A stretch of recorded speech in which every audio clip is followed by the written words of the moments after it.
నమస్తే మిత్రులారా, నేను మీ శ్రీనివాస్ చౌహాన్ అడ్వకేట్. మిత్రులారా, ఒక వ్యక్తి మన వద్ద అప్పు తీసుకొని అతని పేరు మీద ఉన్నటువంటి ఇల్లుని మన వద్ద మార్టిగేజ్ పెట్టాడు. ఇప్పుడు తిరిగి అప్పు చెల్లించమంటే చెల్లించటం లేదు. ఇప్పుడు మనం ఏం చేయగలుగుతాం అంటే మిత్రులారా, మన దేశంలో సివిల్ వివాదాల పరిష్కారాల కోసం సిపిసి, సివిల్ ప్రొసీజర్ కోడ్ అనే చట్టం అమలులో ఉన్నది.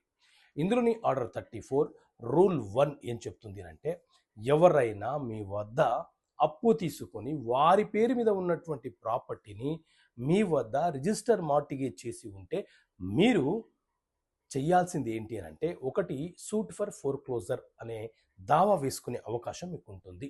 అనంటే ఏ ఆస్తి అయితే మన వద్ద తాకట్టు పెట్టాడో ఆ ఆస్తి మీద మనకు హక్కులు కల్పించమని న్యాయస్థానానికి కోరవచ్చు, అడగవచ్చు, దావా వేయవచ్చు.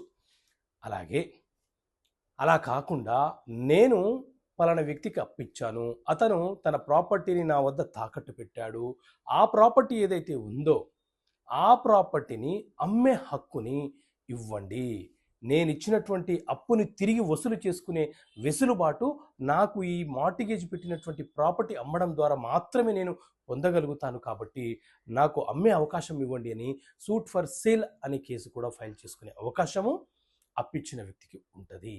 మరి కొన్ని కేసులలో మార్టిగేజ్ ఎవరైతే చేశారో, తాకట్టు పెట్టి ఎవరైతే అప్పు తీసుకున్నారో ఆ వ్యక్తి అప్పు తిరిగి చెల్లించినా కూడా మార్టిగేజ్ పెట్టుకున్న వ్యక్తి ఆ మార్టిగేజ్ పత్రాన్ని రిలీజ్ చేయకుండా, క్యాన్సిలేషన్ చేయకుండా ఇబ్బందులకు గురి చేస్తే, అప్పుడు ఎవరైతే అప్పు తీసుకొని పూర్తిగా చెల్లించేసి మార్టిగేజ్ రిలీజ్ ఆర్ క్యాన్సిలేషన్ చేయాలనుకుంటున్నారో వాళ్ళు కూడా న్యాయస్థానంలో సూట్ ఫర్ రిడమ్షన్ అనే ఒక దావా వేసుకుని ఆ డాక్యుమెంట్ని రిలీజ్ చేసుకునే వెసులుబాటు వాళ్ళకు కూడా ఉంటుంది. సో మిత్రులారా, ఇలాంటి చట్టపరమైన అంశాలు మీకు తెలియపరచడం కోసం చట్టపరమైన సమస్యలకు పరిష్కారాలు అనే పుస్తకాన్ని మీకు అర్థమయ్యే భాషలో తీసుకొచ్చాను.